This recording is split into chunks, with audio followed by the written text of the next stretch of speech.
Actor Stephen Tompkinson, best known for his roles in Wild at Heart and Ballykiss Angel, is touring the UK at the moment. He's got a new play called Sign of the Times, and he joined me in the studio. I'm back. Been away too long. I have been away too long. I've been up and away too long. Have you been in that balloon? I have indeed, from East to West Africa for 6 weeks, 5,000 miles, 5 countries. But I'm back. Well, I want to talk about that in a bit, because it sounds fascinating, very exciting, and extremely unpredictable given the nature of travelling in a hot air balloon. Anyway, you've teased us about that. We'll come to that. You're back. You're in a show. You're in a play called Sign of the Times, and you're touring. Yes, indeed. It's the Stephen Tompkinson tour. Yes. Explain about Sign of the Times. Sign of the Times, written by the wonderful Tim Firth, who's also in the West End with Calendar Girls at the moment. He wrote that as well. He did the screenplay for that as well, and now the stage version. And it's about 2 guys who work for a commercial lettering company putting up signs on the side of buildings. My character, who's been there for 25 years, for the first time he's been given a young assistant in which to impart all his knowledge with, and it's about the 2 guys' ambitions and their ultimate pursuit of happiness. Right, and you are Frank. Frank Tollett, with 2 L's. Explain the kind of guy that he is. Well, he's a bit of a Jobsworth. He's takes great pride in his sign erection. And he's also on the sly, harbours ambitions to be the next great spy thriller writer, but with not a great deal of talent. So it's a dream that he's kind of reaching too far. And with meeting this young lad who doesn't seem to have any ambitions at all, the relationship, he sort of lowers his sights about where to get more attainable happiness. And in the second half, there's a 5-year gap, and the status of the 2 characters are reversed.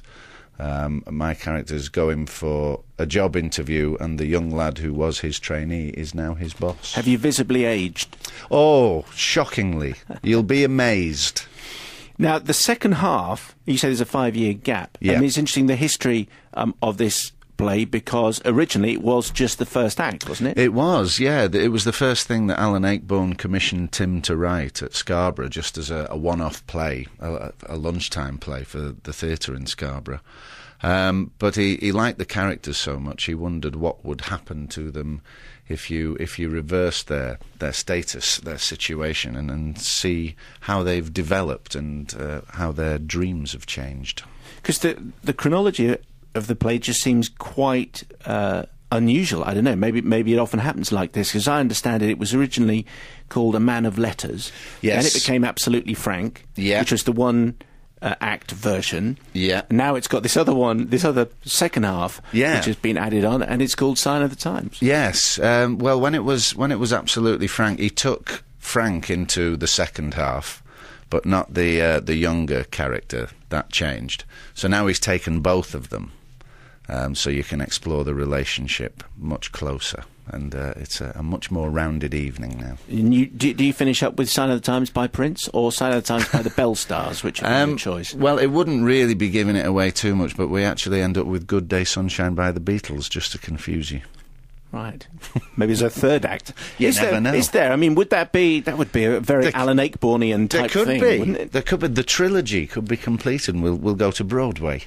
A play in 3 parts. There you go. Is there more to their story to be told, do you think? There certainly could be, yeah. We'll have to see how the political climate develops and how things change. And I think it would be interesting to see what happens to Alan in another 5 years. When you say about the political climate, what do you mean? Well, jobs-wise, and how the credit crunch will affect these 2 characters in the next 5 years. Because I think I'd want them to switch round again. They could indeed. See, I'm intrigued. Yeah. I hope Tim Firth is listening. Oh, I'm sure he will be. Because he's got... he loves you. Right, here we go. I think we need to get part 3 going. Why not?